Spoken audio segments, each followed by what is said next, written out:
Hello everyone, GM. Welcome back to another episode of Overpriced JPEGs. It is time for your Friday recap and another moment of Zeneca. Zeneca, welcome to the show. I feel like it should be a moment of Zeneca and Gavin, which is great. This is the now new normal, and I'm loving it. So yeah, great to be moment of Zeneca and Gavin. Yeah. It doesn't work. Zenadonk? We can call it Zenadonk. It'll be like the half Zeneca, half Funky Donk. Funky there we donk? go. There we go. Yeah. Jeez Louise. Okay, well, no, we're not doing that. Moment of Zeneca.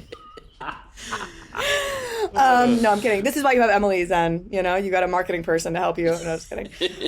So I am coming at you from Consensus. If you're watching this on video, it's not the finest quality we've ever had because I forgot to bring some of my recording gear here. Hopefully it sounds okay. And also with us is Gavin Purcell, aka Fonky Donk.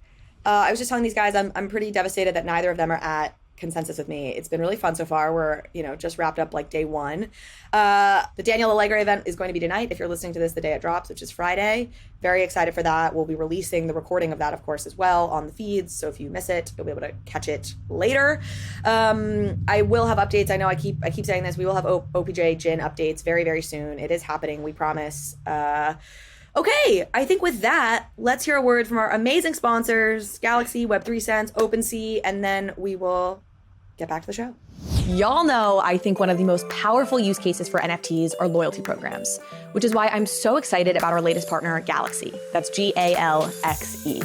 GALXE is a leading platform for building a Web3 community. It is a no-code, plug-and-play solution to create task-based campaigns and loyalty programs. With over 67 million users, GALXE has worked with folks like Optimism, Polygon, Arbitrum, and more than 2,100 other partners with reward-based loyalty programs of their own. And I'm especially excited to announce their latest product offering, GALXE Mint List. Mint List enables NFT projects to issue allow lists based on different user profiles. It's free to use, and projects can then take advantage of GALXE's other offerings, like Task and Quest, which incentivize audience growth and user retention in the long term.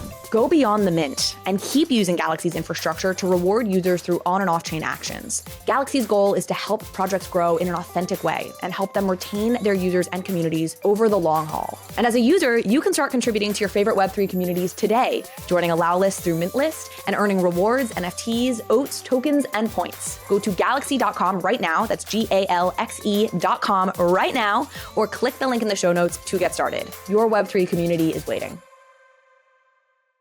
I am so excited to announce that this year, Overpriced JPEGs has partnered with OpenSea, the world's leading NFT marketplace, built for everyone, creators, collectors, noobs, and experts alike. I'm an OpenSea user because they have the best selection of NFTs and a truly inclusive view of the ecosystem, supporting 8 chains and 8 global languages. I trust the systems they've put in place to keep the space safe, like copy mint protection, malicious URL detection and removal, robust verification, and more. It's why they are the place to buy, sell, and create NFTs. That's right. You know OpenSea, you use OpenSea, but did you know that OpenSea now has drops? New exclusive projects launch every week from top projects and creators, and you can check them out now using the link in the show notes. They also recently introduced self-serve drops, which is in beta, and allows creators to launch their projects right on OpenSea. This drops product gives creators access to tools like rich storytelling drop pages, multi-chain support, and drop mechanic customization. The full launch for self-serve drops is coming this spring. So check out the upcoming drops on OpenSea right now using the link in the show notes and own what moves you. You'll also be supporting the show in the process. All right, let's start what we always do, of course, folks. I mean, we're going to get into a lot of legal stuff today, but I think it's going to be interesting legal stuff. It's kind of exciting legal stuff happening on a couple of different fronts. But let's start with vibe check, guys. Nothing, it's boring is basically the vibe. Should we move on? It's a bear market. No, it's still a bear market. Yeah. But it's like the beariest of the bear. Like it's one of those, actually, I interviewed Seed Phrase yesterday. That episode's going to be coming out soon. And he was joking. He's like, it's sort of like that meme that's like, there's the dip and then there's the dip of the dip and then the dippity dippity dip. You know what I mean? And it feels like you kind of think it's not going to go lower. And then this period has just been so dippity dippity dupe, There's your title for the episode, Dippity Dippity Doop. My thing that's so interesting right now is that there are people, I wish people would stop having the knives out, right? Like, I feel like there's a lot of knives out right now, and I think that there's people are pointing fingers at Blur, there's people that are pointing fingers at like projects that aren't as high as they used to be, and there's a lot of knives, and I think it's because with desperation, when I say desperation, I mean like as prices go down, people get a little bit more snippy, and we've seen this over the last 6 months, and now we're at the snippiest. You know what I mean? Like this is about as snippy as it's ever been, you know? When you are a middle school American girl, you are told, hurt girls hurt girls. So that is what is happening. Hurt girls are hurting girls. That's the title of the show. Hurt girls hurt girls, guys. And that's what's happening here is hurt girls are hurting girls. It's, because middle school girls are like really the scariest creatures on the planet. And, but that's, when people are hurting, they want to lash out and hurt. And you would rather feel angry than sad. That's the other thing you learn, right? They're just mad because they're actually sad. And that's just really what I think you're exactly right. It's desperation. Yeah. People are hurting. And so they are lashing out and finding scapegoats for it. And influencers are a big scapegoat, and Blur's a scapegoat, and OpenSea's a scapegoat. And, it all comes down to that. How are you feeling, Zeneca? Yeah, feeling the same. Like there's animosity all on the timeline. Prices are down across the board. I will say last Friday, so a week ago from when this goes out, is I would say the lowest low I've felt ever in the NFT market because like I felt like floors dropped like 30 to 40% just on that day, and ETH was dropping, and like it was all crumbling, and that was like peak capitulation so far. The bottom is in, guys. That's my thing. I did feel like that was like maybe a bit of a local bottom. Obviously, we haven't like bounced back up and we're doing great now, but I'd say like sentiment and the prices are maybe up a little bit since like apes were like 40 ETH. At least they're like 50 something now, and like things had really crashed hard. This week compared to last week, a little better, but still, dippity doop. So there's one interesting thing I want to talk about, which I had mentioned this to Carly, like, I don't know if you saw this, Zen, but like that Mad Lads project on Sol, which was really interesting to me. They came out a couple days ago. There was a new PFP on Sol, and it's like doing well, which is very weird to me that there's a project on Sol that people are excited about, that people are buying, that people like the art of, and they talk about. When I saw it on Sol, I was like, well, I'm not going to buy any of these, but like it's doing pretty good. Like it's got a floor of 90 Sol, which, do the math. I have no idea what Sol is right now, but like not bad for an entire blockchain that felt like it was like kind of like toast for a while. Yeah. So I think that there are still projects that are going to be doing interesting things, that are going to be doing interesting stuff. And as we talked about too, you mentioned last Friday, like we also went through this really weird period of like what felt like every person in NFTs chasing Pepe and shitcoins, you know what I mean? And like when all the people who are in NFTs, which is so small already now, go to chase shitcoins, that's when you see, which those charts were all like the lowest active users, active wallets. Yeah. Those people were all trading shitcoins. Like all of my Discords turned into suddenly all the Discord people who are like, NFT experts are like, well, this is what's launching now, and this is what's launching now for shitcoins, and they're so bad at it. And I feel because like any big gains from Pepe, a lot of people have thrown them away on other rugged coins already. But like I hope that some of that. I regret to say the word action, but that's kind of what it is. It is gambling in a lot of ways, but some of that action comes back to kind of like pump back into the system. I think it will. Yeah. I think it's always like whatever the meta is and where the attention is. And last week it was the Pepe meme coins. This week, who knows what? Like it's not heavily on. Like 2021 was all NFTs. The previous summer was all DeFi, and then like last year it's been this mix of things. Who knows what it's going to be next? But yeah, there's always people that want to gamble. I would say I'm not so surprised by the Mad Labs thing. Not that I would have predicted it, but like you knew something was going to rise up out of the ashes of DeGods. And not that I'm comparing this to this. Like this could very much be a blip. Like I don't know enough. I think of like an OK Bears, which had its moment and then kind of hasn't really gone that many places, right? So, but like. I'm really just full of nuggets of wisdom today, guys. Power abhors a vacuum. Like something eventually comes to fill a vacuum somewhere, and there's enough just diehard Solana folks, and I don't know how many it is. Maybe it's 300 people at this. I don't know, but there's like any number at a certain point can like power something to come to the fore. So, I mean, it's interesting that it's this and.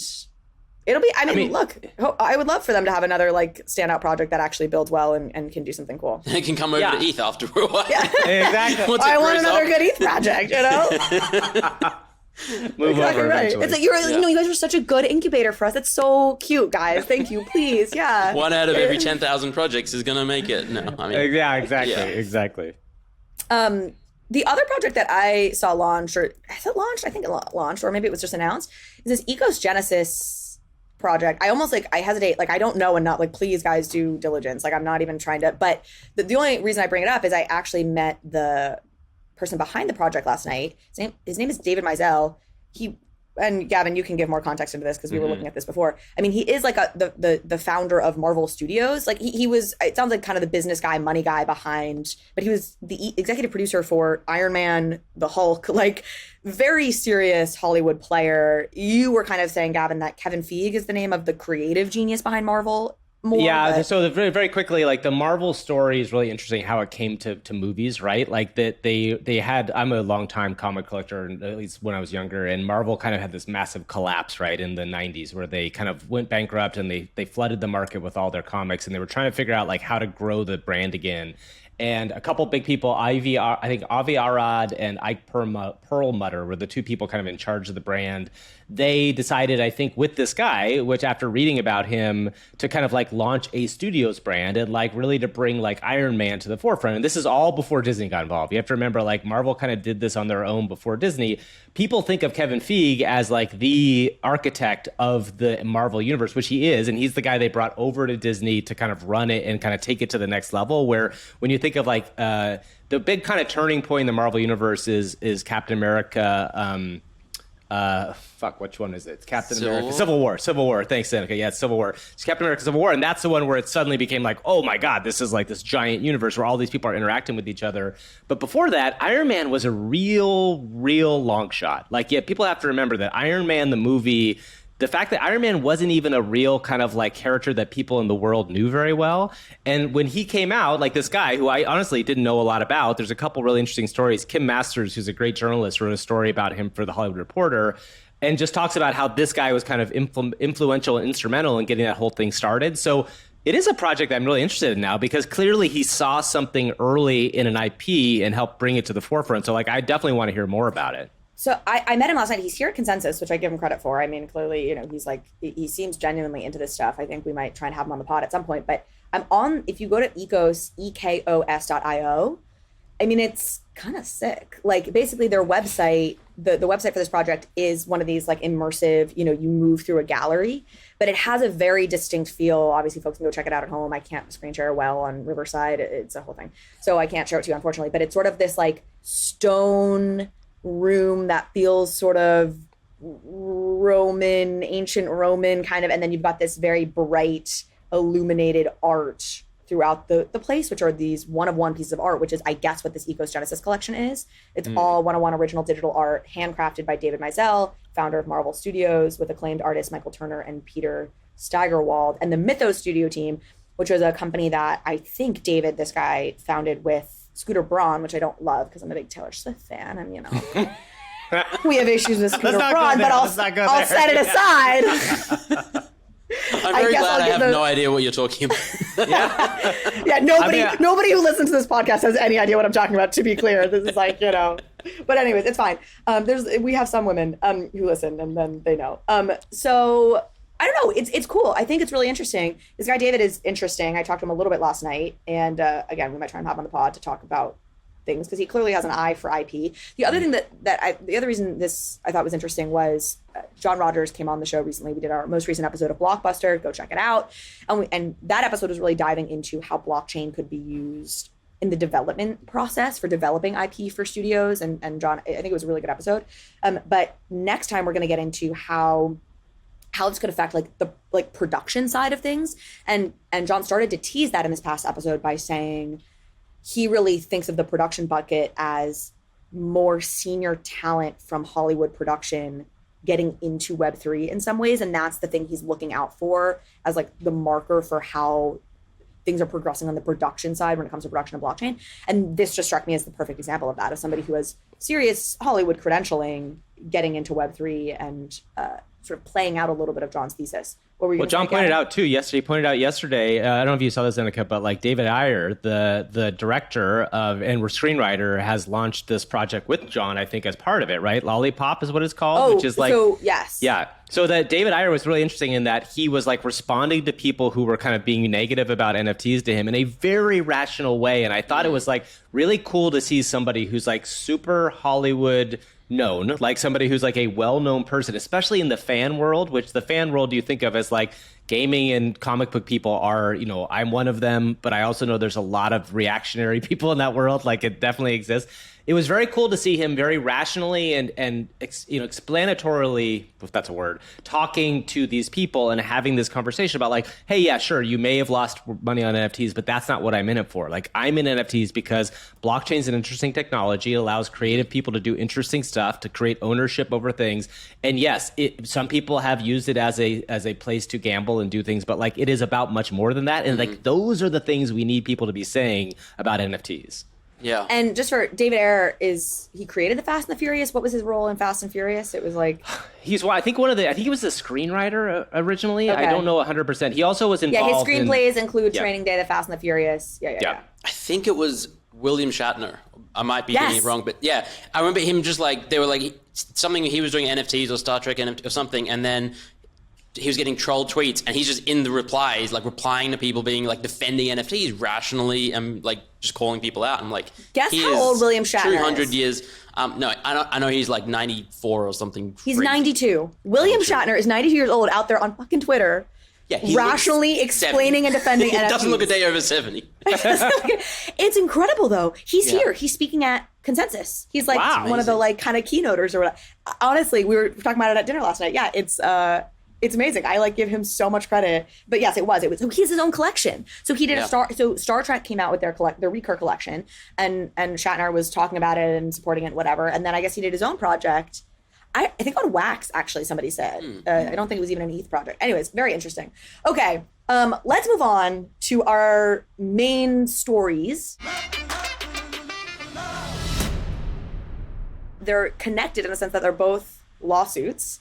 The first we're going to talk about is Coinbase versus the SEC, and then we're going to get into Ryder Rips versus Yuga Labs. I'm really excited to talk about that one because I feel so fucking happy that Yuga has won, and I really Ryder Rips is a bully. Like really, it actually really. Yeah. I think he's a bully, and I think he wants to pretend he's the good guy. And anyways, we can go into it. Okay, Coinbase versus the SEC. Folks probably know this by now. Coinbase is suing the SEC, which they absolutely should be. I think their chief legal counsel or whatever it was on a show I think a month ago saying he was asked, would they consider going on the offensive legally, and he had said it would be like a last resort move.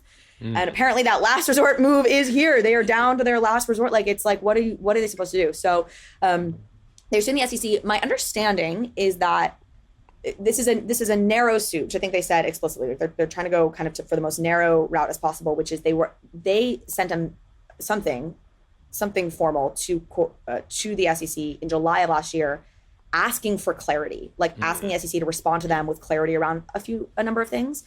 And legally, the SEC is obligated to respond to these kinds of memos in a timely manner, quote unquote, or something like that. And they have not gotten any response from the SEC. So I'm pretty sure that this suit is specifically basically around that, like basically suing them for not responding faster.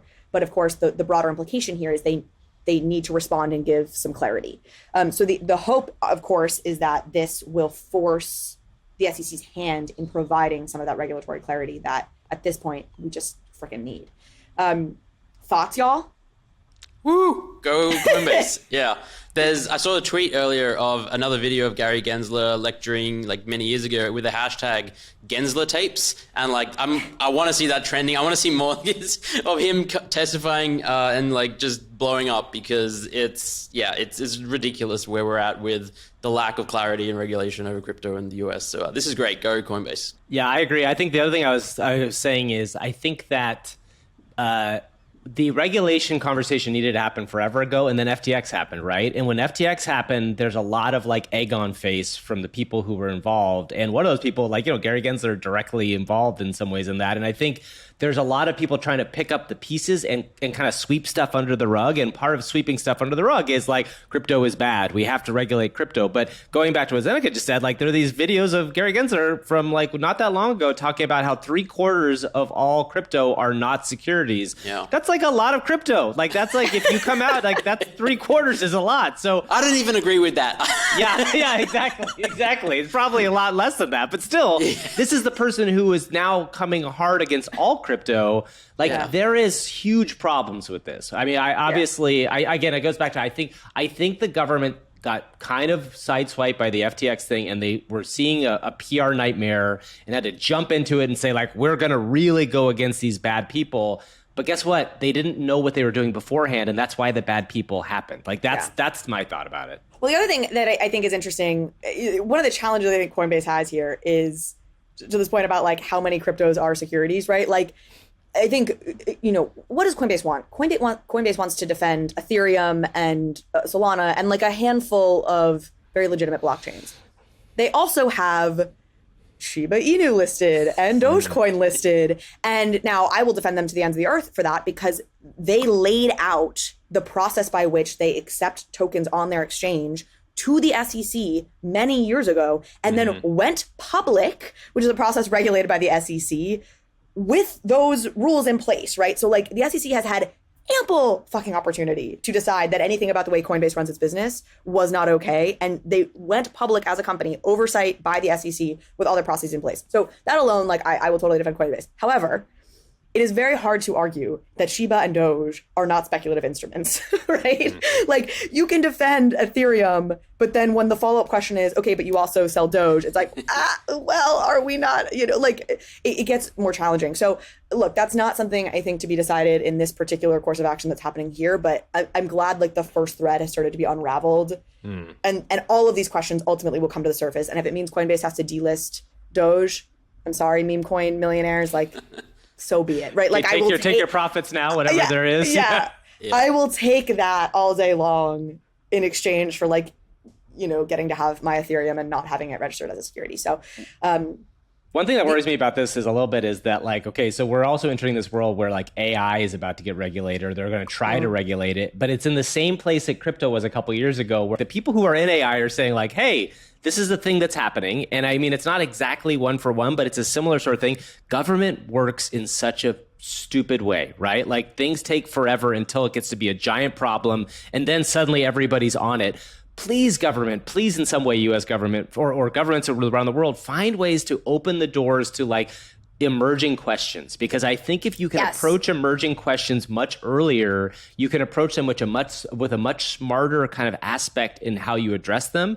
That is something that we have to solve across the world. I think this is a major problem, and AI is going to go through the same thing in a couple of years. There's going to be like massive problems in something, and we could have been thinking about this now. This is actually Ezra Klein's point on the AI stuff was instead of doing like a 6-month pause, which really is like, unless you really take advantage of that time and do honestly what, like really, what are you going to get out of that versus, the government spending some time with some very smart people and coming up with a list of 30 questions and giving it to these AI companies and saying basically like you won't get regulatory approval, like whatever, like we'll shut you down until and unless you can effectively answer these questions for us. Because sometimes like these important questions don't have answers right now because it's not where the money is going to be made. And so the companies, of course, are focused on the areas that are going to make money. But like forcing them to redirect, to spend energy and time answering some questions could actually in the long term prevent some of some of the darker ills of social media, right? Like social media has brought so much good to the world and it's brought a whole bunch of headaches and shit that obviously like would have been lovely to just have been able to predict a little bit better, which some of these, answers to these questions. This is a better conversation if I can speak in specifics as to like what some of these questions or for example would be, but I'm not quick enough on the draw for that. But yeah, it's interesting. Shall we move to the Yuga Ryder lawsuit, which I'm in some ways even more excited to talk about because I think there's more there. Okay, our next big story today. Yuga v. Ryder Rips has not entirely concluded, but essentially concluded. We are basically just waiting on like what the damages awarded will be, which is to come. I don't know when exactly that's coming, but it's coming. I would love to maybe orient folks. I mean, I'm sure people are somewhat aware of what's happened here, but I would love to kind of just give this the TLDR on this whole story, which is Ryder Rips has long been claiming that the Yuga team are Nazis. What's so ridiculous about the whole thing was like, the thing that always drove me crazy about it was like, it was actually not just the claim that they were Nazis. It was like a claim that they were just like bad and that everything they did made a reference to something bad. And frankly, I always found that the most discrediting thing about all of the allegations was it was like, literally, it was like, oh, they've got this, you know, dismembered hand on the background of this map that they put. Well, guess what? Literally, this is a thing. A Dutch dictator in the 1500s used to cut off the hands of the Congolese. I'm not fucking kidding you. This was in their goddamn documentary.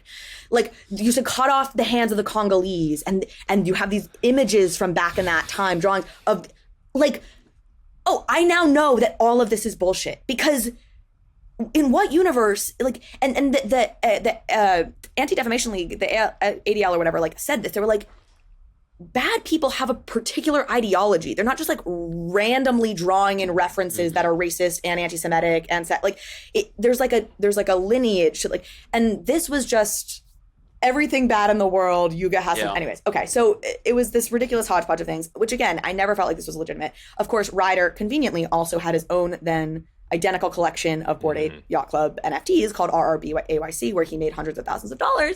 That if, you know, once he made these big claims, he directed people there and he made a bunch of money.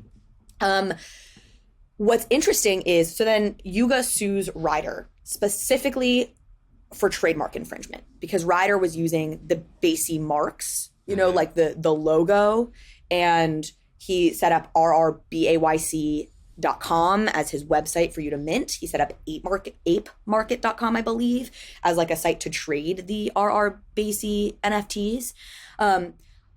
I suspect, and I think a lawyer I talked to back when all this stuff was initially going down was saying it seemed like Ryder was expecting to be sued for copyright infringement versus trademark infringement. And this was a really interesting thing, copyright being the look of these individual apes, trademark being the company marks, right? So like the BASI logo would be the trademark, the apes would be copyrighted.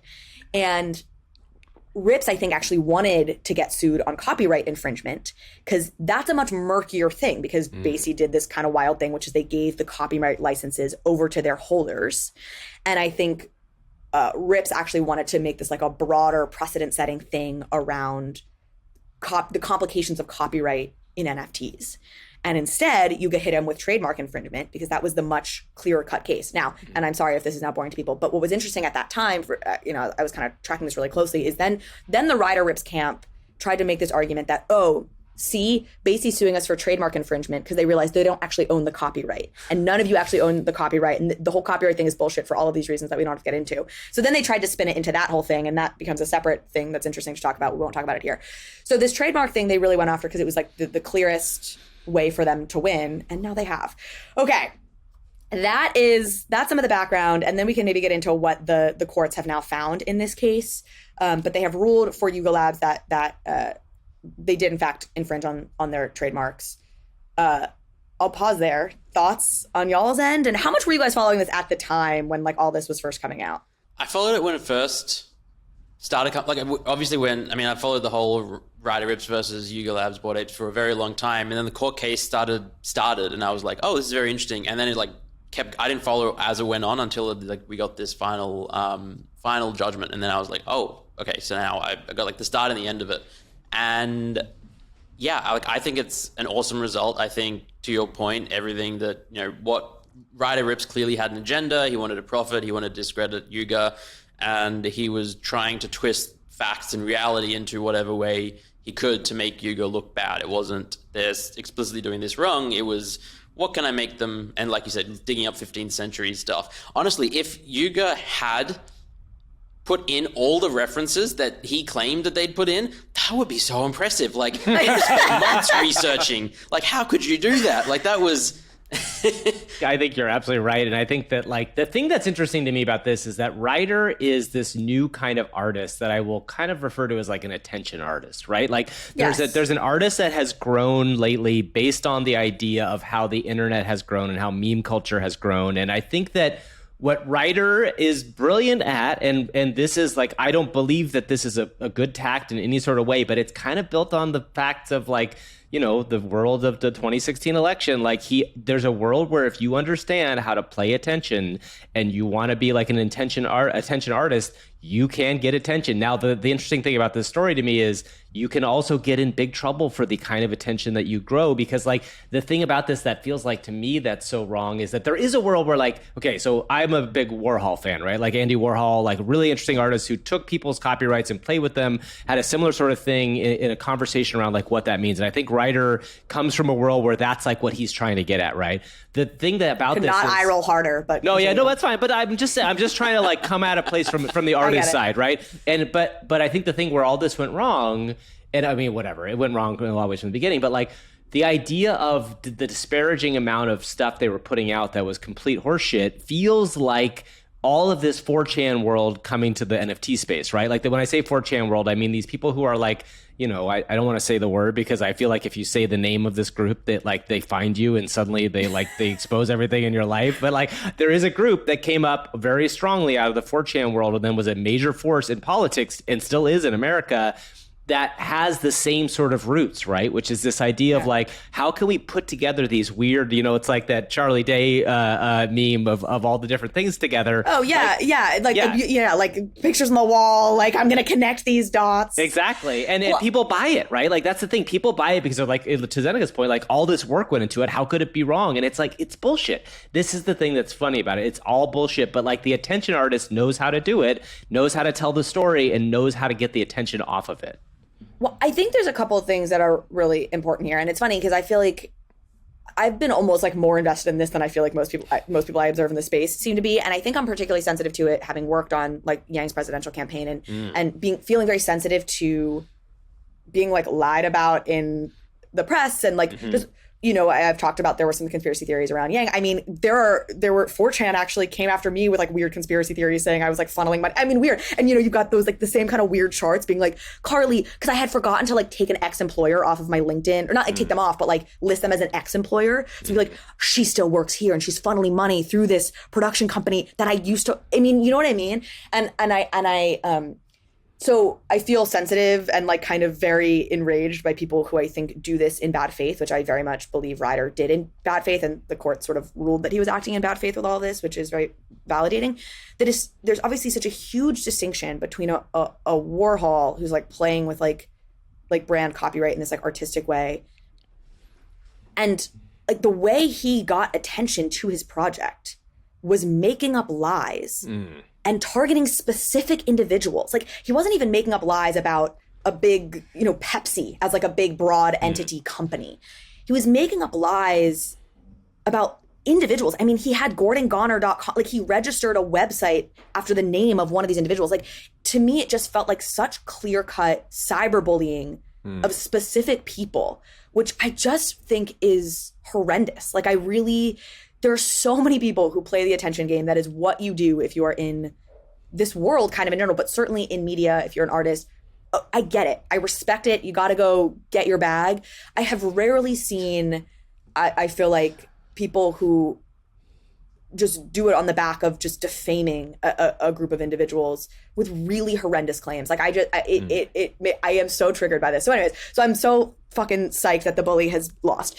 Now I hope he has to pay all the money in the world and give it all back. Let's talk a little bit specifically, because I think there are some interesting things that have come out of this case in terms of what was actually ruled on, and even tying to some of this Warhol stuff, because that you're talking about, Gavin, they cited the Hermès case as part of this ruling, which was a case that happened recently where Hermès won against an NFT artist who was trying to sell NFT, like Birkin bag NFTs, and Hermès won a suit against them. And I would argue that artist, Rothschild, I forget his first name, but who was doing these Birkin bag NFTs, is actually, his argument was a little bit more along the one that you're making, Gavin, which is Birkin bags are such a symbol of wealth. I was doing an artistic rendering of Birkin bags. This was artistic expression. I'm protected by the First Amendment, etc. He ended up losing that case. We can maybe get into that. But let's just go through this here. So basically what the courts found in this case are, yes, NFTs are protected through copyright and trademark like law, which I guess good.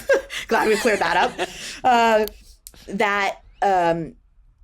Bored Apes did not grant that Bored Apes had granted copyright licenses to their holders, but had very explicitly not granted trademark licenses to holders. So the trademark is not fair game to use in a, you know, illegal way, which is what Ryder did, that Ryder absolutely was basically illegally cyber squatting by getting rrbasey.com and the 8market.com, that was sufficiently confusing. That was the key piece. Was like the courts had to feel that there was a chance that people would be confused and go buy that instead of the real Bored Ape collection. They found that was true, so they ruled against Ryder there. They ruled that Ryder was acting in bad faith and was absolutely doing this to try and profit off of this work. And then the other thing was that Ryder, they had tried to claim that this was protected by the First Amendments because this was like artistic in some way, that they were doing something artistic, even though they were literally just copying directly all of the Bored Ape art, which was also ironic because they were trying to claim that the art was racist and then took the exact same art and sold it, which, okay, well, riddle me, that's interesting. But this was the line. It said the defendant's sale, as in Ryder's sale of the R. Basey NFTs, is no more artistic than the sale of a counterfeit handbag.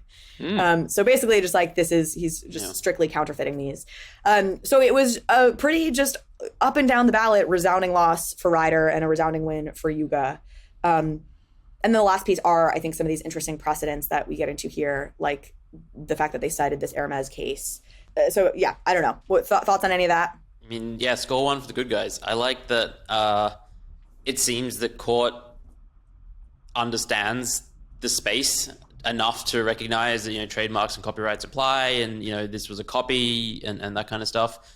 And I imagine this case is going to get cited in future cases to do with NFTs and trademark. And so, this precedent bank is being built up, which I think is good and healthy for the space. Let me introduce you to a brand new company that I could not be more excited about. Web3 Sense.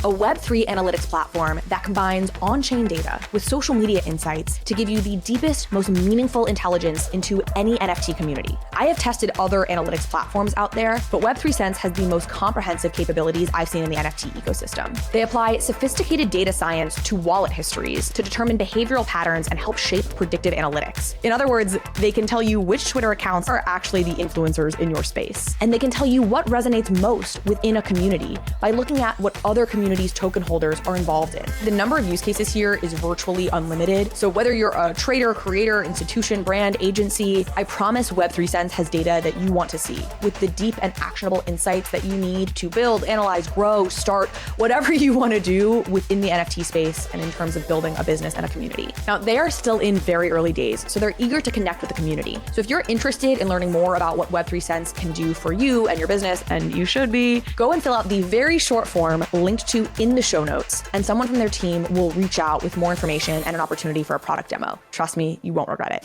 Yeah, and the Hermès ruling thing is interesting. I mean, I was digging in on that a little bit. One thing that was striking to me at the time is that it seemed like the Hermès ruling was actually seen as negative for NFTs. Now, some of this I was reading a New York Times article, and not that they have no idea what's going on. I mean, the headline of the New York Times article is like, NFTs ruled as not art, or like a ruling says NFTs aren't art, which like fuck all the way off. Like that is not actually what this was saying at all. Like anyways, it's just like, again, it's just like the delusion of these articles. But at the heart, Rothschild, the artist, was trying to claim that he was artistically rendering a Birkin bag, and that he's therefore protected under the First Amendment in the way that a Warhol was when he did a Campbell soup drawing. And Birkin was saying that's not true. Like, you're trying to do a commercial entity, and this is confusing. Again, the same kind of language we're seeing in the Basey case. Like, hey, this is confusing. People are going to think this is done by Birkin. And the judge ruled in Hermès's favor, which, again, I understand that in a twisted way, the New York Times took that as like, see, they're ruling this, it wasn't art. But I actually think it's interesting, because I think what was happening in that case is NFTs are more than just art, right? And in a way that isn't the case with a painting, there is more of a blurred line between what is art as an NFT and what isn't, because brands actually will launch NFTs as commercial goods and products in and of themselves that are a commercial good of that brand and maybe come with utility of that brand. So I actually think that's a great precedent to set, and hopefully I'm not being like naive here, like not knowing, like, because it does expand what the definition of these NFTs are. Like, they're not just art is what I feel like that ruling says. It didn't say they're not art. It says they're not just or only or like exclusively should be considered as art. And that's what then was used to the advantage here in this Yuga case, because it was saying like, no, this is a product of Yuga Labs, a business. And anyways, that's sort of my interpretation of it. I think you had thoughts on this as well, Gavin. Well, I was going to say, well, the interesting thing about this Hermès case, because this is not relitigating something that's older, but like, what if the Hermès NFTs had been like 5 to 10 Hermès NFTs, right? Like, then it's like this kind of very much smaller, really, you could argue that. Well, you mean the fake ones? The fake ones, right? If it was just a what I'm getting at here is the idea of, okay, NFTs, we really have to start breaking NFTs down into multiple categories, because we talk about NFTs and they're so giant. Is this Hermès bag art? Is that a baseball card? Absolutely not. It's not okay, let's step back. If it was a small collection, tiny collection, and it's not mass produced and it's not expectations just to go to the masses and be sold, then it is a small artistic expression, right? Like, that's an interesting thing. So this is a really important point, because actually, if you dig into the nuances of that Hermès Rothschild case, one of the things that the Hermès lawyers did was they showed text messages from Rothschild to influencers he had, been paying, saying, hey, can you do one more basically shilling tweet? Like, do another tweet about this collection. Yep. What else had he done? He had done a bunch of when he was sued, he posted the legal action from Hermès on Twitter. Like, he did all these things that's clearly, attention artist, right? But again, I don't mind if you're kind of broadly a little bit, wanting to use Hermès to try and get some attention, right? It's different than going after the CEO of Hermès and saying he's a racist falsely and then to get attention to your project. Anyways, sorry, that's not the point here. But the point is, funny. It's exactly that. Like, he was, they were showing, this wasn't just like an artistic collection that he as an artist was putting out and getting his patrons to buy. Like, he was trying to really generate something here and sell 10,000, whatever it was, of these bags, which is distinctly different. Well, and also there's an interesting, I don't really want to go deep into this collection, but I'm sure maybe both of you have seen it. There's an interesting BAYC collection, derivative out there of the apes doing something to themselves that is unspeakable in some ways.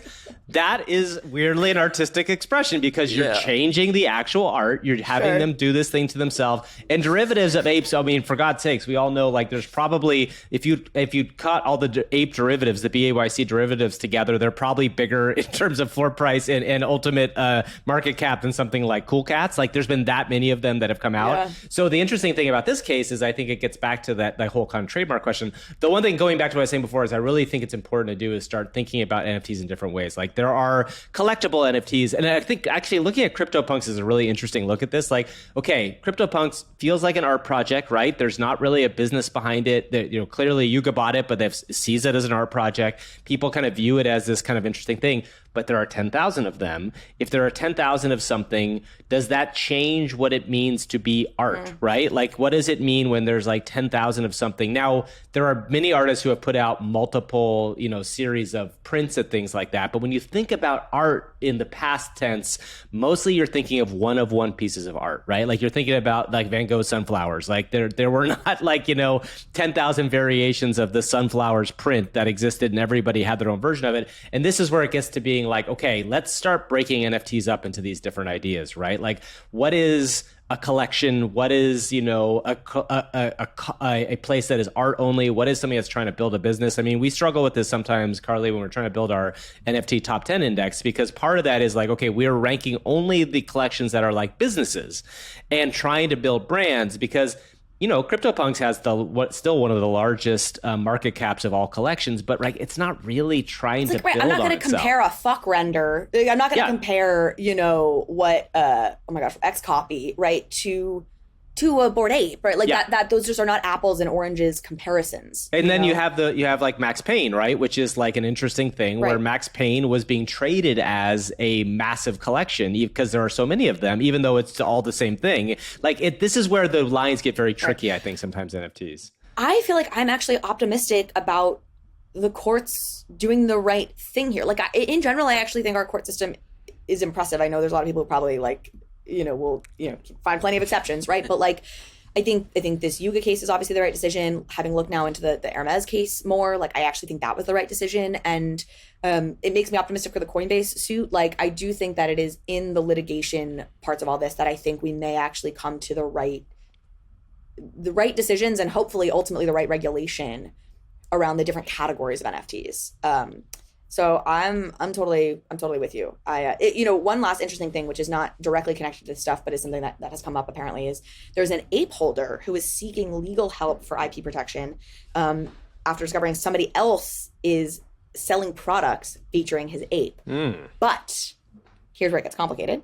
And again, I could be wrong on some of these details. I'm getting this sort of secondhand, but the person selling the ape products was the former owner of the ape.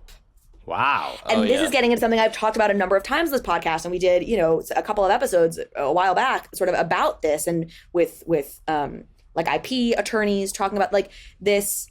It's going to get messy here, folks. Like the Bored Ape decision to give the copyright licenses to individuals was very cool, but it is incredibly legally gray how that actually plays out. And one of the really interesting things, right, is that if you buy an NFT, you have to, sort of tacitly sign terms and conditions with Yuga in theory, right? If you minted it off the Yuga website, for example.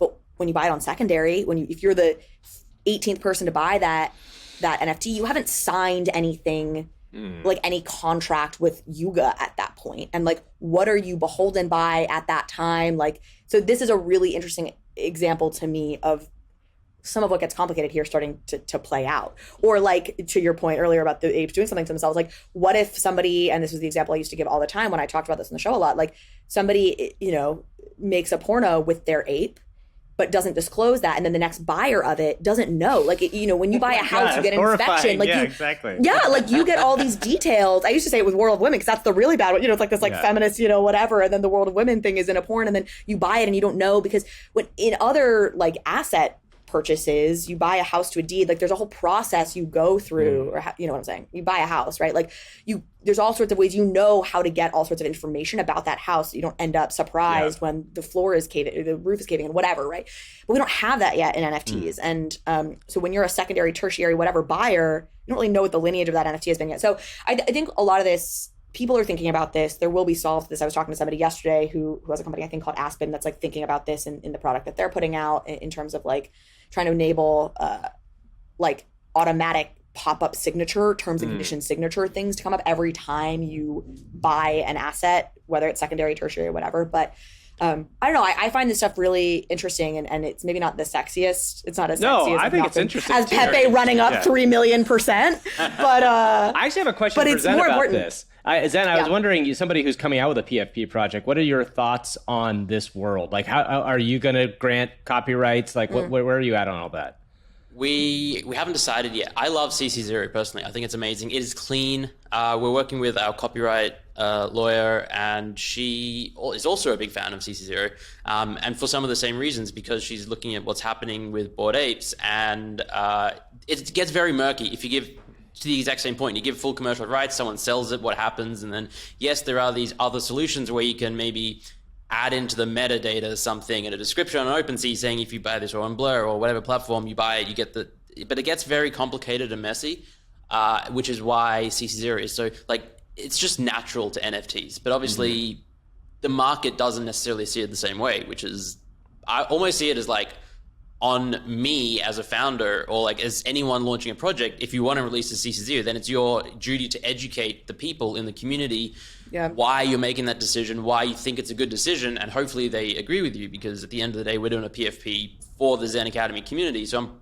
not going to do something that I think 90% of the community is going to hate. But if over the course of the next 2 months we have some conversations, I explain my perspective, and the general consensus is CC0 seems reasonable, which I think it does for a variety of reasons, that would be my dream scenario. And then there's all these like middle solutions where it's like, can some of the NFTs be CC0 and some of them not, or can certain traits be, and that again gets very complicated. And CC0 is just so clean that I love it. But all of this whole conversation is just like reminding us how early we are. Like, it's still so crazy early. It's great. Yeah.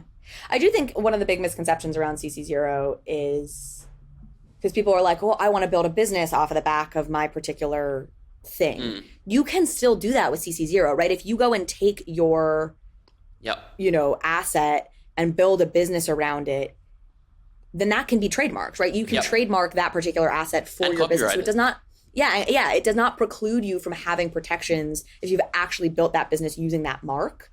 So, I think that's an important thing for people to understand, because I think that's confused with CC0. Yeah. The thing is, like, and I have been certainly probably less pro CC0 than you are, though I think it's an awesome tool in a toolkit. Right? I do think there should be a range of things depending on what you're going for as a project.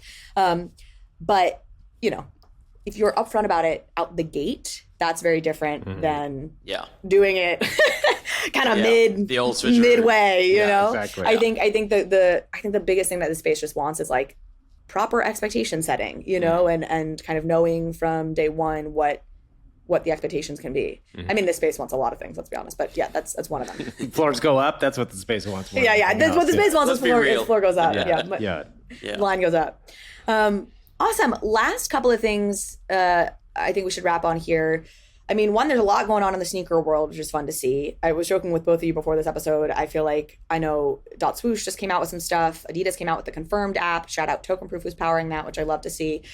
Puma is doing something with 10KTF, I think. I think Converse. Like, there's a lot happening in the sneaker world. By the way, who can explain 10KTF to me? Can either of you explain 10KTF? Because I really am fascinated by what they're doing. I think they're just saying, every time I try to learn about 10KTF, and maybe if somebody's listening, please just come to @FunkyDunk and like do an explainer. I don't understand it. I wish I understood it better. Do you understand it? What it started out as. Yeah, that's what I was going to say, Chuzan. That's what I was going to say, Chuzan. I'm like, I could happily talk you through the history of 10KTF. Yeah, and then they went off to be like, we're going to send you on missions, and you got a stake, and you get weapons, and then now there's this whole new Tokyo, is it called? Or New Tokyo. Yeah. I would say, here's what I would say, is like, I would say they're a digital product studio, right? They sell like wearables and digital products. Okay. That is woven into a story world. Okay, all right, that's fair. I can understand. And like, that. because they were doing a lot of like, and this is actually Blake Finucane, who I shout out on this podcast all the time because she's brilliant and has done a lot of cool work in general, and check out her podcast Context. Anyway, she talked to me about this concept of like staking as storytelling, or storytelling as staking. I can't remember the order she put that phrase in, but she's like, staking with NFTs is kind of stupid, right? Like, staking is a concept that exists in cryptocurrencies as a way to securitize the network, and there's like an actual point to it. Yeah. And then NFTs sort of adopted that, and they're like, stake. And it's like, why? You know what I mean? Like, it really doesn't have a function. Yeah, exactly. Well, it's just like lock up your tokens so price goes up, right? Like, it was just a floor price manipulation tactic. But she was saying there's a couple projects, and 10KTF is one that she was shouting out. And then, gosh, what was the other one? It's the Bored and Dangerous. Ozubala. Jenkins. Yeah. Jenkins, who both utilize staking as a way to further a storyline, and also to kind of bring the attention back to them when there was like an important story furthering element they needed to communicate to folks, right? And so like, you would stake for 24 hours or 48 hours to get something, but it was also a tactic to be like, hey, now's time to tune back in because we're going to kind of further things along in a various way. I think that is really interesting, and that's what 10KTF has done. So that's sort of how I think of them, as like, they've got the Gucci partnership, all these, like, this kind of product studio, but it's like within this universe that they're building out a story for. Somebody else can probably do a better job, but no, that's great. That helps you a little. It sounded good. I appreciate it.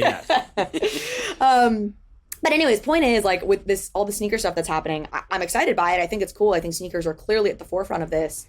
My brain is kind of a sieve when it comes to like the details of all these different companies and the different things they're doing, because there is just almost so much happening. I guess Murakami's doing stuff with artifacts. That they've had a long-standing thing. So kind of with Nike, the .swoosh stuff is happening, which is really interesting. Again, Artifact just did this, Adidas just did a drop that you could claim if you had Adidas NFTs through this particular app, and you would get to get the claim if you had, through token proof, which was exciting to me. Pumas do the 10. Yeah, I don't know. I guess that's that. Do you guys have thoughts? Do you guys have like a sneaker team you're rooting for? I can't keep up with it all. I am not a sneaker person. I don't have a team. I don't have a horse in this race. Yeah. I think if I were to pick a team, I'm probably a Nike person. But I will say one thing that's interesting to me about .swoosh is that I think they had like 300,000 people kind of come and be integrate and be part of it, which is like a big deal. And I kind of think the interesting thing about .swoosh is it's looking much more like Reddit's approach, which is interesting. Like, basically Nike came in and they bought Artifact, and we all know kind of the history of like the Artifact kind of issues we run into. And I still wonder, like, at a giant corporation like Nike, like how Artifact is fitting in and whether or not they've just been kind of like side put. Like when I was talking to somebody the other day about like they work at a corporation and then like, you know, at any massive corporation, especially entertainment or product companies, there are like 6 different people working on 6 different groups working on the same thing, but they don't talk to each other. A friend of mine works at Amazon is like, yeah, these 2 groups that are essentially working for the same groups, like say Twitch and like another thing, they don't ever talk to each other. And that happens, I think, in corporations a lot. Long story short, I think that like the dot swoosh stuff to me is really interesting because it is approaching it a little bit more like Reddit and like, let's get out there to the masses and let's see how we can get digital goods in a way that's out there and feels like something that like more people are going to understand. Because like the more that we can get digital goods out there, we talk about this all the time, but it goes back to the onboarding of more people who eventually find their way back into this ecosystem that we're in. Or in the future, that's the new ecosystem. And like, that's the thing that matters. All that really matters to me as somebody who loves this technology is that blockchain and what we should almost be like the product formerly known as NFTs, because like, I think that's where we're going to be going with this is that like, we all know these as NFTs, but like, I think that we're going to be entering a world where like NFT is going to be essentially a word that means, you know, ruggable entity, even though like that's just how people think of it. So I think we should be thinking about all these different interesting ways to like, okay, how do we express this to people who maybe have negative feelings about NFTs, but might be interested in digital goods? Nike has some goal. LG Doucette said this when he came on the pod, and he, you know, runs the First Mint and is singularly focused basically on sports NFT stuff. So, and they had done a bunch of deep dives in this. Nike has some goal to grow revenue on digital sneakers by 50%, like year over year or something, right? Like that number, I think he had said something that was kind of off. I think he had said like overall sneaker revenue, 50% should be coming from NFTs or like from digital goods, which, but the point being, like they have KPIs around growing their digital sneaker business, which clearly means selling this out to people outside of Web3, because Lord knows NFT buyers aren't growing 50% year over year at this point, right? So, so I totally agree. I think, and they are perfectly positioned to do it because sneakerheads are fanatical. People do feel kind of tribal about their sneaker brands. I mean, I just went and saw Ayer. I don't know if any of you guys have seen Ayer yet. Oh no, I want to see it. I've heard it's good. It was great. It's really, really good. And it is. It's really interesting to see how Nike was the number 3, kind of like a distant third in the sneaker world for basketball sneakers. You know, they were really just like a running sneaker company, and then their Jordan partnership is, you know, the Air Jordan sneaker like catapulted them to like this number 1. Yeah, absolutely. So, by the way, as I said, one thing before we move on, there are 2 things here that I think we should put together that is something to keep an eye on. The Trojan horse in this wearable space is conceivably what Apple has been working on for the last 3 years, and I think that people need to understand that like there's been a lot of smoke for a while, but like Apple is releasing a very expensive but a prototype AR glasses device this year, supposedly. That is real. And Apple and Nike have worked together very closely, and there's a world where I would not at all be surprised to see in the Apple presentation of their new glasses a look down at your feet and see your digital Nike sneaker. And that is the promise of the wearables that we've had for years and years. Wearables are not ever going to be, Decentraland is, I don't think, where the end game of wearables ever were, but wearables are about AR. They are about augmented reality. And if you are walking around and you have a digital Nike sneaker and you're wearing these glasses, which, you know, people, this is the weirdest thing. It's like, this might be like still 15 years in the future, but like that is the end game for digital wearables is I look down at my feet and I see these crazy awesome sneakers that are digital only. I can show them to other people who have these glasses. That could be something happening here. I just think this is a complete guess, but like that is something that's interesting. It is hard for me to wrap my head around it. I mean, I get it. Like, as somebody who doesn't feel currently interested in that, to be honest, you know what I mean? Like, it's just, it feels so, I don't know. That feels more ridiculous to me than I want to socially signal and show off on my, like, online presence, this, like, cool pair of sneakers that I have. But I don't necessarily think you're wrong. I mean, I do think we're probably 10 or 15 years away from that really being a thing. But to me, it's all about like it's the paradigm shift, right? Like I think that we haven't even put things on our faces that make it interesting yet. Like when it's almost like when, you know, the Apple iPhone came out in 2008, like there was a paradigm shift that people saw a potential in, and then like 4 years later, everybody had one and was doing apps and all this stuff. Like they're in the same way the AI is a paradigm shift too, right? The AR thing is trickier because you also have to build the infrastructure for it, which I don't think is fully there yet. If you look at what Snap has done with their AR lenses, there's a lot of interesting stuff that's been done. But I do think it's the end game for wearables, and maybe the end game, you know, I still think it's going to be such a weird freaking world where you walk around and you see somebody like putting their ape on their face. Like, that's a very strange world, but it could be the way, you know, that could be the end game for NFTs or digital, whatever we want to call them. It's like the blend of the metaverse and the. I agree. I think that's where we're headed. People love Apple products. If these glasses are a hit, which they probably will be, and they'll get so many diehard fans will just buy them, and they're not going to release something that's not great because it's Apple. People are just going to be walking around wearing them all the time, and then businesses will be like, well, why don't we just sell something that, like, I can just imagine like walking down my hallway, walking down to the shops, and then seeing stuff that's just augmented reality. And it's like, oh, that'll be cool. And then there'll be things that you can engage with, and then I think this is the future. More than even digital wearables. Oh, you do? I think even more than digital wearables, which I guess you guys are right? But you're starting to sound old, Carly. You're starting to sound like an old person. Be careful. This is where you flip. Yeah. The alternative is Ready Player One, where we're all just stuck at home, plugged into computer systems, and we're living in these fully virtual worlds. So, like, at least this way, people are still walking around outside their homes.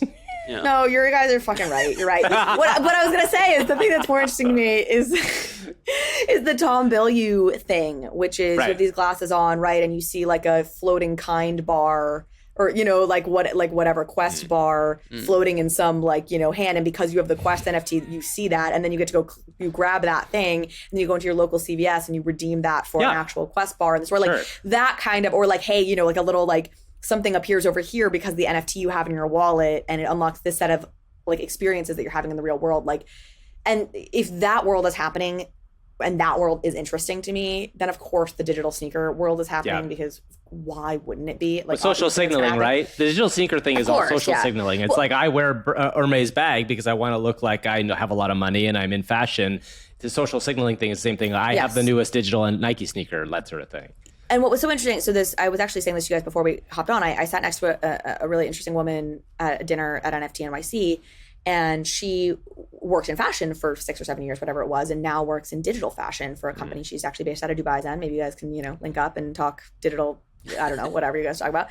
And she was saying the problem with digital fashion right now, and it was great to get her perspective because she's not just like a sycophant for like NFTs, right? Like, she had a whole career in like real fashion. She's like, it just lacks context. Like, just like a Dolce & Gabbana dress floating around somewhere, like, just doesn't have context around it, such that like certainly anybody in fashion would want to buy it. And there's a couple ways to solve that, right? One is people actually check each other's digital galleries the way they would check somebody's Instagram account, right? So you can flex in that way. That would provide some level of context.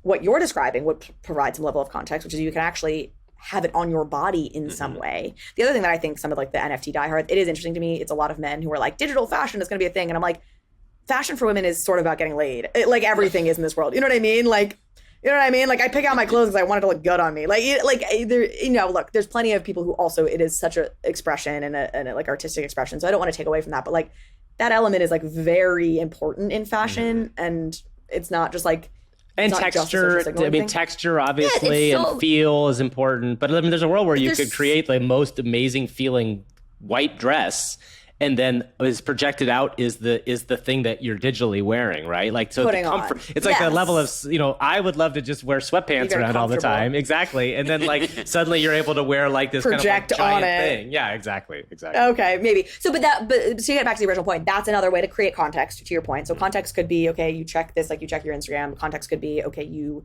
project it onto yourself, and as you walk around the world, that's actually what you're wearing. Then the third one is, of course, gaming. Is like, that provides, you know, so skins being really the first actual use case for digital wearables. And that like, and she was actually saying even like, she thinks not enough like kind of digital fashion companies are focusing on skins, which is weird because the skins market is so big, of course. But when you think about like on their own digital fashion, she's like, which feels stupid because that's the one place where we actually have context today. Like, these other two context places, and I'm paraphrasing here, I'm giving these 3 context examples. She was just making the point that context is important, but like, those are the 2 contexts, the first 2 like don't exist yet, but gaming does, and gaming skins do. Yeah. So anyway, and like you have Gucci who's doing skins, but I think people see the distinction I'm making. It's interesting. I think the gaming thing is interesting, although the tricky thing with gaming is they're closed systems, right? And I think the one thing that gaming, Matt Ball wrote in his book about the metaverse, the hardest thing gaming is always going to run into is you make one asset for one thing to get it to cross over into all these other things is really tricky.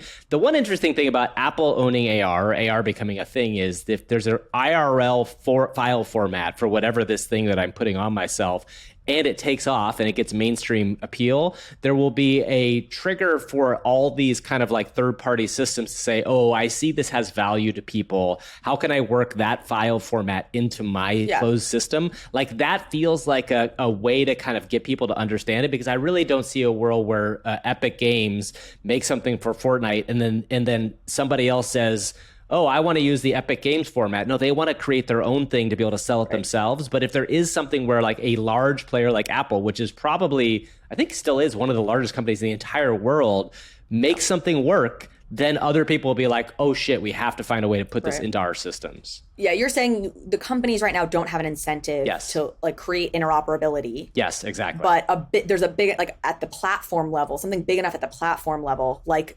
glasses by Apple, could be the thing that incentivizes interoperability. Yeah, I think that's right. I think Apple is like literally the only company in the world that can do it as well. Yep, I agree. I agree.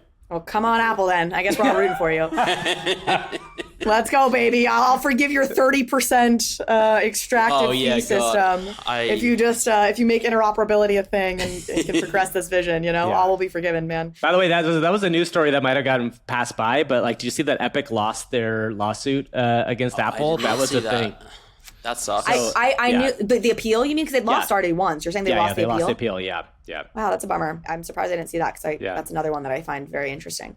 Okay, but that might be the right decision. Sorry, we won't have to go down this rabbit hole. Sure. It's like I'm disappointed by it, but I don't know that it's the wrong decision. And like again, I think the courts. I think in general, courts actually tend to be if you have two sides that have like a lot of money to spend on lawyers. Obviously, if you have shitty representation, that's a different thing. Okay, last thing, and then we'll close. So. This MetaMask token, is anybody tracking this story at all? I mean, it doesn't I've been seem like tracking this story for 18 months. Yeah. Save the market. Yeah, when was the first time you remember hearing about this? I'm curious about this because you've been following the space for so long. Like Q2, Q3, 2021. Yeah, unbelievable. Probably when when optimism or like, you know what I mean, when like the first round of airdrops are happening, right? Like it's so early. Uni's token. It's like, oh, when MetaMask gonna do it? You know? Yeah. But I think the difference here, right, is that didn't somebody on the MetaMask? Okay, so let's give people context here. So somebody on the MetaMask team, the reason this is being revived and feels slightly more serious is somebody on the MetaMask team had apparently said they were looking at doing a token. Now, that was later kind of walked back by MetaMask, where they were like, if we're going to do one, we're going to take it really seriously. And like, I don't know, whatever, blah, blah, blah. So, but there was some hope there. And then somebody dug up something for mask for, money sign MASK had been like registered somewhere. So that was the other thing that was adding fuel to this fire, was people wondering if, money sign mask, you know what I'm saying? Whatever. I think I've even seen MetaMask officially confirm somewhere, yes, we're doing a token. Like the founder in a reply to a tweet, someone's like, he's like, yes, there will be a token. And then in other places, again, confirmation. And again, this goes back 18 months. And then they're like, all right, we're not doing a token anytime soon. If you see one, it's fake, be careful. And then all the rumors come, and then people start swapping in MetaMask, paying the 2% or whatever fee, because they're like, that's how we're going to get the token.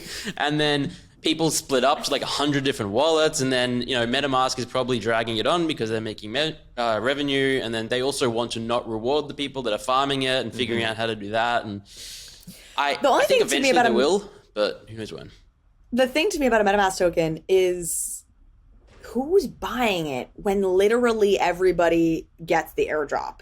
Like all these other airdrops, it does feel like not everybody used Arbitrum, or Optimism, or Uniswap, or Looktrade, or even OpenSea, which they're obviously going to do a token. But like, everybody uses MetaMask, right? Like, so then if everybody gets the airdrop, who's left to buy up these damn tokens? With Who are you selling MetaMask, into? I would argue that in some ways, MetaMask, like Uniswap, is one of the only true products that has like legitimacy and use case in a significant way in what we're doing. And Arbitrum, I'm not to diss on Arbitrum and all these, or Optimism, like are doing interesting stuff on gaming and all this stuff, but MetaMask is used, and I can see a world where, you know, to Zen's point about they have this business that actually does pretty well on swaps, right? They take a lot of money when tokens are swapped on MetaMask. Yeah. Like you could see institutional people coming in, and I know this is a cliche, institutional buyers, but like there's a world where if I was an institutional person and I say like, what exposure do I want to this space?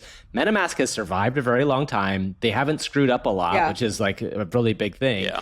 And then like I think that I would say like there probably are, like with ARB, I think people were surprised to see how ARB did. Like there probably are a lot of people out there who want exposure to the crypto space who would see MetaMask as a good buy. So I think there are people out there. This is where my brain always short circuits, because like the goal with all this stuff is, okay, you're decentralizing the platform and now there's governance, which like who really gives a shit about that? I'm not trying to be an asshole, but like nobody actually gives a shit about that, let's be honest.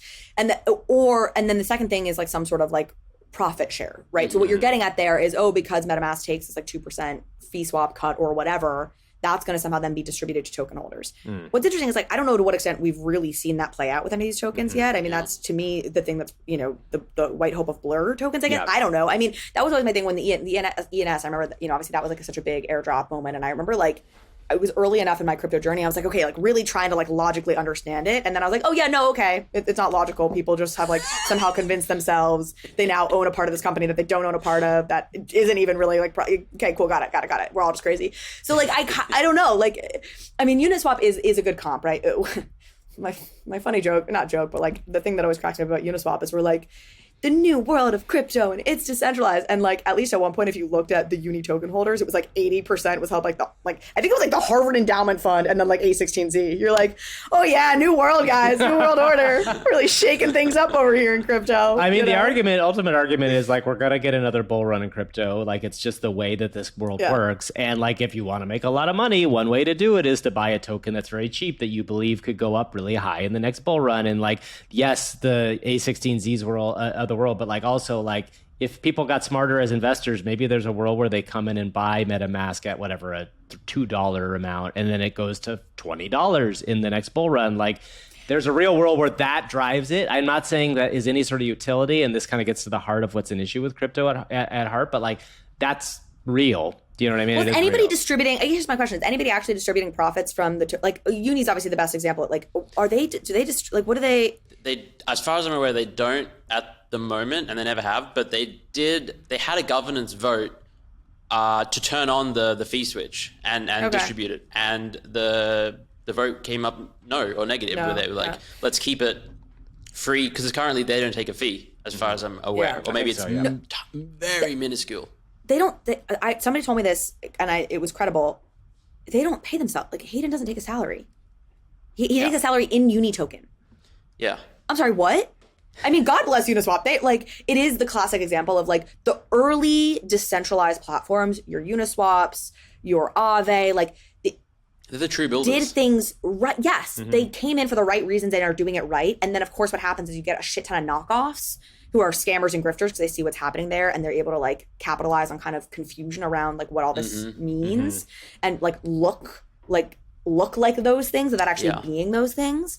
But those actual original things are kind of impressive. Are you looking something up, Gavin? Are you? I was just looking up what the current price. The current price of it is, which is $5.50, right? And like I think the peak of Uni's token was at $45.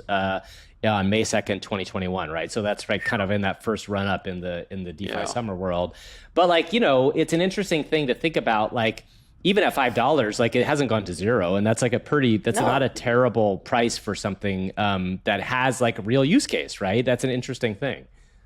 Yeah. I love how, and I say this as well a lot in NFTs and in crypto, something is down 90 or 95%, and we're like, that's actually pretty good. It's not down 100%. It's so true as well. I know, it's crazy, right? There so is and then you have ETH and Bitcoin, you're like, they're only down like 50% in 8 months. How good is this? It's low risk. The maturation of the market, you know? Yeah. Well, yeah, I mean, I guess that's interesting on the Uniswap side. The problem, of course, with like giving profits back is you really start to bump up against the security stuff that, of course, we're all talking about. So, like, I guess the case you can make is like none of these projects are redistributing anything to token holders until there's more regulatory clarity or whatever, right? But like, it is just kind of striking to me that like, I feel like with a couple of exceptions, like the governance stuff feels like people don't actually participate that much necessarily. I mean, maybe you disagree, Zen, but no, I don't think most people don't. No, and then these tokens are just being propped up by the hope that someday I find it a little bit confusing. So anyways, your point about MetaMask and institutional buyers, like you're not probably wrong, and it is more along the line of like a Uniswap or something that's such a blue chip in the world of like crypto infrastructure. But I just don't know to what extent we're all like deluding ourselves in terms of like where the actual value of these things is coming from or is going to come from. Okay. Rant over. I think that's our episode too. I got to get ready for a panel. I got to host here at Very quickly, I don't know if you covered already, NFTfi, because they're doing it they're doing a token drop launch thing like right now. If you've used NFTfi at all over the last 2 years, go into their platform and then you just like lend or borrow, because NFTfi is a borrow lending platform. Something before, like I think it's May 15th, and they're calling them points. So they're not even saying tokens, but then I think the plan is to later on turn them into tokens when they figure out more legal clarity. I think maybe it's not available to US people's Again, persons. we don't get to have the fun. We don't get to have the fun. Yeah. Yeah, wink. Yeah, exactly. Yeah. Less and less. The quote unquote US. Yeah. Good. Thanks for flagging that. I like that approach. The points approach is interesting. I think that's smart. Like, hey, we're going to do something, and basically if there's that's weird though. If it's not available to the US, what regulatory clarity are they really waiting for? Like, I have no idea. Yeah, it is weird. It is weird. Yeah. I was like, I like that. Actually, do I? Yeah, it is very weird. Yeah. Okay. Cool. We'll go. If you're an NFTfi user, I feel like I actually haven't done any lending, borrowing stuff, but I feel like I know Arcade the best, so I feel like that's probably where I would go. Sponsor us, Arcade. Now that I've given you this free shout out. Gabe, come on. Okay. Thanks for being on, guys. Yeah, thanks so much. This was fun. And if you're at Consensus, I hope you come to my panel in an hour. Even though this will have aired long after the panel will have happened. In 23 hours ago. In 23 hours, I hope you will have historically. Anyways, all right. I'll talk to you guys later. Bye, y'all. Happy weekend. Bye. Bye.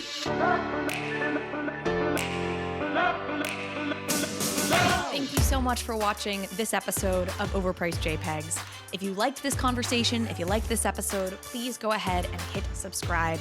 It helps me out, it helps the show out, and it means you will get alerts and updates when we post new content. Thanks again.